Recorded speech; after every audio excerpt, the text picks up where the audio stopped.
पिथौरागढ़ जिला मुख्यालय से सटे देवत गांव में बीते एक हफ्ते से लगातार पहाड़ी से बोल्डर गिर रहे हैं। पिछले सप्ताह एक बड़ा बोल्डर घर में जा घुसा, जिसकी चपेट में आकर एक बच्चे की मौत हो गई, जिसके बाद पूरा गांव डरा हुआ है।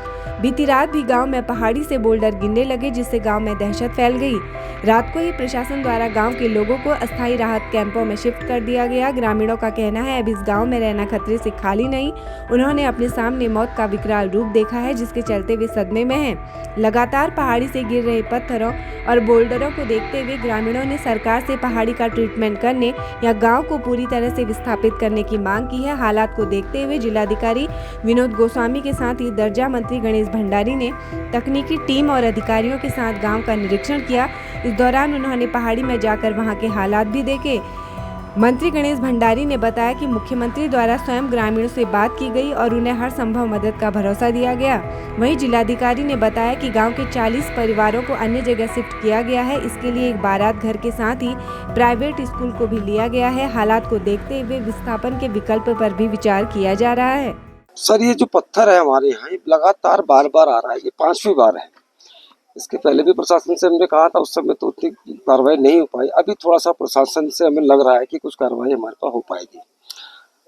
रहने का कल रात भी दोबारा पत्थर आया, प्रशासन ने थोड़ी व्यवस्था की थी होटलों में, लेकिन हम ये चाह रहे हैं कि या तो इसका ट्रीटमेंट पहाड़ का किया जाए, अन्यथा गाँव को शिफ्ट किया जाए। और माननीय मुख्यमंत्री जी ने कल स्वयं रात को गाँव वालों से टेलीफोन में बातचीत की थी और उन्होंने हर संभव मदद का आश्वासन हमारे इस क्षेत्र के ग्रामीणों को दिया है और प्रशासन को निर्देश दिए हैं कि तत्काल इसका जो भी इसका सॉल्यूशन है वो उसके लिए कार्रवाई करें। और हम लोगों ने अभी प्रशासन से बातचीत करके अपने PWD, NH, बिल्कुल सहित अनेक इंजीनियरों की टीम ऊपर जहाँ से पहाड़ी से पत्थर आया है वहाँ पर मौका मुआयना किया है और उनको जांच रिपोर्ट देने के लिए कहा गया है। और हम लोगों ने वाडा इंस्टीट्यूट, IIT रुड़की और TSD की भी एक टीम यहाँ पर मौके पर बुलाकर इसका अध्ययन करने का भूगोलिक अध्ययन करने के लिए हम लोगों ने बोला है। तो हमारा तो वैसे मकान टूट गया पत्थर आके, क्योंकि हमने तो रात को अपनी आंखों से मौत देखी है। अब गांव वालों का तो कल आया क्या हाल हुआ वो तुम लोगों को पता ही है। हमारा कैसे हम मौत के मुंह से निकले। हम तो दिन में भी नहीं रह सकते। हमारा जल्दी से जल्दी प्रबंध करो। हमारे खेत हैं, हमारे वहां बना दोगे। जनता के किसी के खेत ही नहीं है, उनके लिए व्यवस्था करो। और हमें पैसे नहीं चाहिए, हमारे अकाउंट में बिल्कुल पैसे नहीं डलने चाहिए। हमें जैसा भी हो, जितने हैं, जितने परिवार, 2 परिवार है तो 2 शेड बनाए, एक उनके लिए, एक हमारे लिए शेड बना के दो। हम कहाँ ले जाएंगे अपने बच्चों को। ये जो देवत में एक ऊपर पहाड़ी है, यहाँ से पत्थर गिरने से पिछले दिनों एक बच्चे की दुखद मृत्यु हो गई थी और यहाँ पर कई लूज बोल्डर्स अटके हुए हैं पहाड़ में। तो जो नीचे गांव है उसको पूरा खतरा हो गया है। तो कल रात भी हम लोगों ने शिफ्ट करवाए थे, स्थानीय स्तर पर एक होटल में लोगों को शिफ्ट करवाया था। अब इनकी एक बरसात काल के लिए एक परमानेंट व्यवस्था करनी जरूरी है। तो ये एक प्रीसियस एकेडमी करके एक यहाँ विद्यालय है। इसका जो फर्स्ट फ्लोर जो कि अभी निर्माणाधीन है, इसको हम लोगों ने इनसे रिक्वेस्ट करके इसको लिया है। इसमें हम अस्थायी यहाँ रहने की व्यवस्था करा रहे हैं। ये एरिया सेफ है और जो भी आवश्यक व्यवस्थाएं हैं, जैसे वहाँ पर चारपाई, गद्दे, बिस्तर, लाइट, पानी और शौचालय, ये सब की व्यवस्था करा रहे हैं। साथ ही साथ अगर प्रयास करेंगे कि यहाँ पर एक सामुदायिक किचन भी बन जाए। और इसके अलावा भी हमने ये देखा है कि यहाँ पर जो चूंकि ये खतरे की जोन है, यहाँ पर एक भूवैज्ञानिक के माध्यम से पूरे पहाड़ी का इसका सर्वे हम लोग करवा रहे हैं। और आने वाले समय में जिनकी विस्थापन की आवश्यकता है, शासन की नीति के अनुसार माननीय मुख्यमंत्री जी ने भी निर्देश दिए हैं, उनको हम विस्थापन के लिए भी प्रक्रिया करेंगे। बिंड ब्लॉक के ग्राम पंचायत गोगना के तोक सेलगवानी में बीती रात भारी बारिश ने तबाही मचा दी। वर्षा के चलते लक्ष्मीदत्त ओझा पुत्र जीवानंद ओझा का आवासीय मकान पूरी तरह से क्षतिग्रस्त हो गया। अचानक हुए इस हादसे से परिवार बेघर हो गया। ग्रामीणों ने बताया कि लगातार हो रही बारिश से क्षेत्र के लोगों की चिंता बढ़ गई है। स्थानीय निवासी इंद्र सिंह भंडारी ने प्रशासन से प्रभावित परिवार को तत्काल राहत व मदद उपलब्ध कराने की मांग की है। लोगों का कहना है कि समय रहते सहायता नहीं मिलने पर प्रभावित परिवार के सामने गंभीर संकट खड़ा हो जाएगा। मशरूम खाने से 2 मौतों के मामले ने नया मोड़ ले लिया। स्वास्थ्य महानिदेशालय की अपर निदेशक प्रीति पंत ने मुख्य चिकित्सा अधिकारी CMO को पुनः जांच के निर्देश दिए। उन्होंने कहा कि अब CMO की अध्यक्षता में नई कमेटी गठित होगी, जिसमें जिला प्रशासन द्वारा नामित अधिकारी भी शामिल होगा। ग्राम पंचायत धापा में मशरूम खाने से 2 लोगों की मौत के बाद इलाज में गंभीर लापरवाही के आरोप लगे, जिस पर उच्च स्तरीय जांच की मांग उठी थी। आरोप है पहले बनी जांच समिति ने गवाहों के बयान निष्पक्ष रूप से दर्ज नहीं किए और लीपापोती की। मुनस्यारी बचाओ संघर्ष समिति के संयोजक जगत मर्तोलिया ने चेतावनी दी है कि निष्पक्ष जांच न होने तक आंदोलन जारी रहेगा। पुलिस ने होटल व ढाबों की आड़ में अवैध शराब बेचने वालों पर शिकंजा कसते हुए रविवार को कई जगह कार्रवाई की। थाना अध्यक्ष जाजरदेवल मनोज पांडे के नेतृत्व में पुलिस टीम ने कस्बा जाजरदेवल स्थित भट्ट भोजनालय में ढाबा संचालक मनोज भट्ट तथा धनौड़ा स्थित होटल मंदा में ढाबा संचालक मनोज भंडारी को शराब परोसते और बेचते हुए पकड़ा।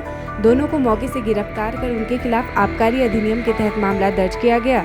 इसी क्रम में एसएचओ कोतवाली पिथौरागढ़ ललित मोहन जोशी के नेतृत्व में चंद्रभागा पुलिया स्थित होटल से राकेश कुमार निवासी बहराइच उत्तर प्रदेश को अवैध शराब बेचते हुए गिरफ्तार किया गया। पुलिस ने बताया कि जनपद में इस प्रकार की अवैध गतिविधियों पर रोक लगाने के लिए लगातार सघन चेकिंग अभियान जारी रहेगा। जिलाधिकारी विनोद गोस्वामी की अध्यक्षता में सोमवार को कलेक्ट्रेट सभागार में जनसुनवाई कार्यक्रम आयोजित हुआ, जिसमें 49 शिकायतें दर्ज हुई। इनमें वर्षा से क्षतिग्रस्त मकान, शौचालय मरम्मत, पेयजल संकट, विद्युत खतरा, सड़क व विद्यालय भवन क्षति, नहर सीवर समस्या और खनन बंद करने जैसे मुद्दे शामिल रहे। जिलाधिकारी ने सभी शिकायतों के त्वरित निस्तारण के निर्देश दिए। उन्होंने गंगोलीहाट क्षेत्र में भांग की खेती तत्काल नष्ट करने, वनराजी परिवारों की स्वास्थ्य जांच हेतु कैंप लगाने तथा जंगली मशरूम न खाने के प्रचार प्रसार के भी निर्देश दिए। जिलाधिकारी ने जनता से समस्याएं उप जिलाधिकारी के माध्यम से प्रशासन तक पहुंचाने की अपील की। कार्यक्रम में ADM Yogendra Singh, CMO doctor SS Nabiyal, DDO Rama Goswami सहित अन्य अधिकारी मौजूद रहे।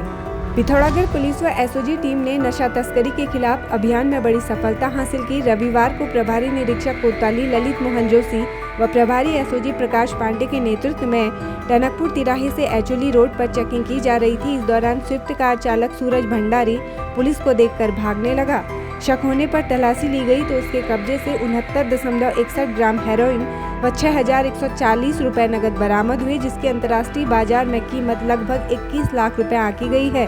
अभियुक्त सूरज भंडारी निवासी सुपौर थाना कनाली छीना पूर्व में भी स्मैक चरस व शराब तस्करी में जेल जा चुका है। पुलिस ने उसके खिलाफ एनडीपीएस एक्ट की धारा में मुकदमा दर्ज कर कार सीज कर दी है। आरोपी को न्यायालय में पेश कर जेल भेज दिया गया है।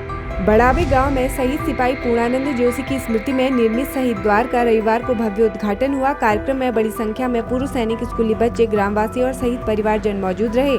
मुख्य अतिथि विधायक मयूख मेहर, वीरांगना धाना जोशी और संगठन अध्यक्ष मेजर ललित सामंत ने द्वार व स्मृति पटल का लोकार्पण किया। इस अवसर पर 3 पैरा के पूर्व सैनिकों सहित सभी ने पुष्प अर्पित कर शहीद को श्रद्धांजलि दी। आपको बता दें कि 14 अप्रैल 1921 को जन्मे पूर्णानंद जोशी ने 1948 में जम्मू कश्मीर युद्ध के दौरान शौर्य दिखाते हुए शहादत पाई थी। वर्षों बाद भतीजे गिरीश चंद्र जोशी के प्रयासों से उन्हें शहीद का दर्जा मिला। समारोह में भारत माता की जय और शहीद पूर्णानंद अमर रहे के जयकारों से वातावरण गुंजायमान हो उठा। राजकीय शिक्षक संघ के बैनर तले पिथौरागढ़ जिले के सभी विकास खंडों में शिक्षकों ने आज पदोन्नति और प्रधानाचार्य पद पर सीधी भर्ती नियमावली निरस्त करने की मांग को लेकर धरना प्रदर्शन किया। भिंड और मुनाकोट ब्लॉक में आयोजित विरोध कार्यक्रम में शिक्षक संघ के पदाधिकारियों ने कहा कि सरकार और विभाग 2016 से अब तक केवल आश्वासन दे रहा है, जबकि मांगों पर कोई ठोस कार्रवाई नहीं हुई।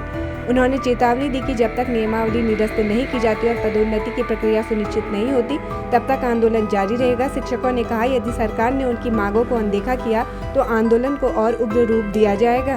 पिथौरागढ़ जिला मुख्यालय का एक वीडियो सोशल मीडिया पर तेजी से वायरल हो रहा है, जिसमें नगर के सिलथाम तिराहे के पास सड़क पर बने गड्ढे में एक व्यक्ति स्विमिंग पूल की तरह नहाता दिखाई दे रहा है। यह दृश्य न केवल हास्यास्पद है, बल्कि सिस्टम की पोल भी खोलता है। हैरानी की बात यह है कि इसी मार्ग से रोजाना जिले के वरिष्ठ अधिकारी, जनप्रतिनिधि और नेता गुजरते हैं। बावजूद इसके गड्ढे को भरवाने की जहमत अब तक किसी ने नहीं उठाई। स्थानीय लोगों का कहना है कि यदि इस स्थान पर कोई हादसा होता है तो इसकी जिम्मेदारी आखिर किसकी होगी? यह बड़ा सवाल खड़ा हो गया है।